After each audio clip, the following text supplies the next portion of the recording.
नमस्कार, आपण पाहताय महाराष्ट्र संध्या न्यूज चॅनेल आवाज महाराष्ट्राचा। नमस्कार। 28 ऑगस्ट 2024 रोजी आझाद मैदान येथे शिवभीम स्मारक संघर्ष लढ्याच्या माध्यमातून निदर्शने करण्यात आली, त्याबद्दलची ही बातमी आहे। दिनांक 28 ऑगस्ट 2024 रोजी आझाद मैदान मुंबई येथे शिवभीम स्मारक संघर्ष लढ्याच्या माध्यमातून निदर्शने करण्यात आली। यावेळी शिवसेना खासदार अरविंद सावंत, महाराष्ट्राचे शिक्षण मंत्री आणि पालकमंत्री दीपकभाई केसरकर, राष्ट्रवादीच्या महिला नेत्या वंदनाताई चव्हाण यांनी आंदोलकांच्या निर्धार सभेत पाठिंबा दर्शवून केंद्र आणि राज्य शासनाचे वाभाडे काढले। या भ्रष्टाचारी सरकारला येणाऱ्या निवडणुकीत पराभूत करण्याचे आवाहनही यावेळी करण्यात आले। अमोल भैया जाधवराव, शिवराज्य ब्रिगेड संयोजक आणि सदर निदर्शने शिवभीम स्मारक संघर्ष लढा यांच्या वतीने आणि संभाजी ब्रिगेड, मराठा छावा आणि वेगवेगळ्या सामाजिक संघटनांनी या आंदोलनाला पाठिंबा दिला होता। विशेष म्हणजे सिंधुदुर्ग जिल्ह्याचे सुपुत्र बाळकृष्ण जाधव यांच्या नेतृत्वाखालील सिंपन संघटनाही या आंदोलनामध्ये सहभागी झाली होती। मनसेचे नेते बाळा नांदगावकर, नानासाहेब पटोळे आणि राष्ट्रवादीच्या महिला नेत्या आमदार विद्याताई चव्हाण, मुंबईचे डबेवाला असोसिएशनचे अध्यक्ष सुभाष तळेकर यांनीही या आंदोलनाला पाठिंबा दिला। शिवभीम स्मारक संघर्ष लढा जाहीर निदर्शने आंदोलन।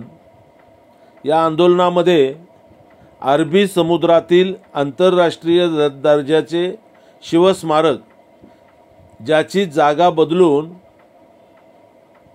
लवकरात लवकर काम चालू करावे, इंदू मिल येथील बाबासाहेबांचे आंतरराष्ट्रीय दर्जाचे स्मारकाला तात्काळ निधी उपलब्ध करून द्यावा आणि 7 डिसेंबर 24 पर्यंत आंतरराष्ट्रीय स्मारकाचे बांधकाम पूर्ण व्हावे, यासह अनेक मागण्या आंदोलकांनी या आंदोलनात लावून धरल्या होत्या। सिंपन संघटनेचे सरचिटणीस कोकणचे सुपुत्र बाळकृष्ण जाधव या आंदोलनाला विशेष तत्वाने उपस्थित होते। या आंदोलनाच्या दरम्यान ते काय म्हणाले ते आपण या व्हिडिओत या ठिकाणी हे जे आंदोलन निदर्शन आंदोलन उभं राहिलेलं आहे, या लढ्याचे आमचे समन्वयक आदरणीय अमोल जाधवराव आणि माझ्या सहकारी बंधूंनो, खरं तर सिंपन प्रतिष्ठान ही सिंधुदुर्ग जिल्ह्यातली एक सामाजिक संस्था काम करणारी आहे। बाबासाहेब आंबेडकरांचं काम आम्ही करतो। आदरणीय ब्रिगेड सुधीर सावंत असं म्हणाले की हा जो लढा चालला आहे हा शिवस्मारक आणि भीमस्मारक साठी लढा उभारतायत आणि या लढ्यात तुम्ही सामील व्हा। आणि मग आम्हालाही वाटलं की शेवटी शिवस्मारक भीमस्मारक ही आमची अस्मिता आहे आणि अशा पद्धतीने सामाजिक संघटना येऊन इथे स्वतःचा हा लढा लढतायत, यांच्याबरोबर सहभागी झालं पाहिजे। आम्ही निश्चितपणे ठरवलं, माझे सहकारी दत्ता पवार आहेत, इथे अनिल तांबे आहेत, BS कदम आहेत, राजू कदम आहेत, आम्ही सगळे या शिवभीम स्मारक या लढ्यामध्ये सामील झालो आहोत आणि अतिशय आमच्या अस्मितेचा लढा आहे। शिवाजींचं स्मारक 95 पासून ज्याचं उद्घाटन झालं, ते स्मारक जर त्या अरबी समुद्रात होत नसेल तर तुम्हाला काही पर्याय दिलेले आहेत, त्या पर्यायावर तुम्ही सुरू करायला पाहिजे होतं, पण तुम्ही आंदोलन करण्याची वाट बघताय आणि हे काय बरोबर नाही।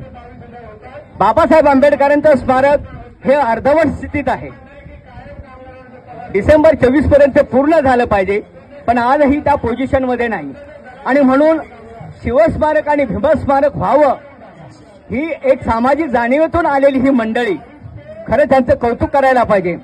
आणि खास करून अमोल जाधवराव आणि त्यांचे जे सहकारी आहेत त्यांनी ज्या पद्धतीने हा लढा उभा करण्याचा प्रयत्न करतायत, आपण सगळ्यांनी त्यांना साथ दिली पाहिजे. हे खरं म्हणजे लढा हे शासनाला कळत नाही अशातला भाग नाही. निवडणुका आल्यात की यांना बाबासाहेब आठवतात, शिवाजी आठवतात, पण एकदा निवडणुका संपल्या की मग मात्र तिकडे कोणीही लक्ष देत नाही. हे खरं म्हणजे ह्या सहकार्यांचं काम नाही आहे. शासनाच्या निदर्शनात आणून देत आहे की बाबा हे काम का होत नाही, त्याची कारणं तुम्ही शोधा आणि ते शिवस्मारक झालं पाहिजे. बाबासाहेब आंबेडकरांचं स्मारक आज अर्धवट अवस्थेत आहे. किती करोडो रुपये मिळाले माहिती नाही आम्हाला.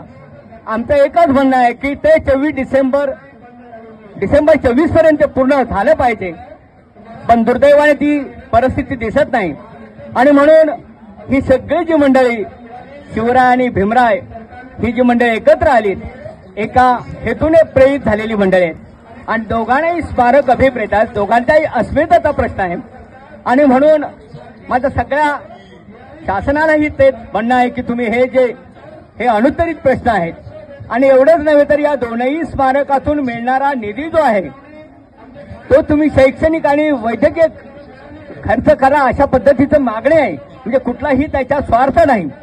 आणि म्हणून ही मंडळी आणि शिवभीम स्मारक संघर्ष लढा, जो लढा एका सामाजिक जाणीवेतून उभा राहिलेला आहे, त्याला आपण सगळ्यांनी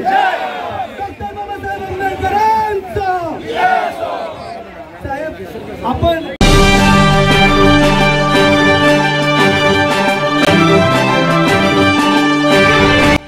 नमस्कार. आपण पाहताय महाराष्ट्र संध्या न्यूज चॅनेल आवाज महाराष्ट्राचा. रेशन दुकानात काळा बाजार, पाणी खात्यात पाणी मुरतंय, पोलीस ऐकूनच घेत नाहीत, अनधिकृत बांधकाम करणारी माफिया, पैसे दिल्याशिवाय कामच होत नाही, प्रशासन निद्रा अवस्थेत. थांबा, घाबरू नका, आम्ही आहोत तुमच्यासोबत. समाजातील अनिष्ट प्रवृत्तींना आरसा दाखवण्याची आणि अन्यायाला वाचा फोडण्याची आम्ही हिंमत दाखवतो. साथ तुमची, हिंमत आमची. होला हो करता येत नाही आम्हाला. आम्ही प्रश्न विचारणारच धडक बेधडक. महाराष्ट्र संध्या यूट्यूब न्यूज चॅनेल आवाज महाराष्ट्राचा. चॅनेल लाईक करा, शेअर करा, सबस्क्राईब करा, कमेंट्स करा. आपल्या सातत्यपूर्ण सहयोगाबद्दल धन्यवाद. तानाजी कांबळे, संपादक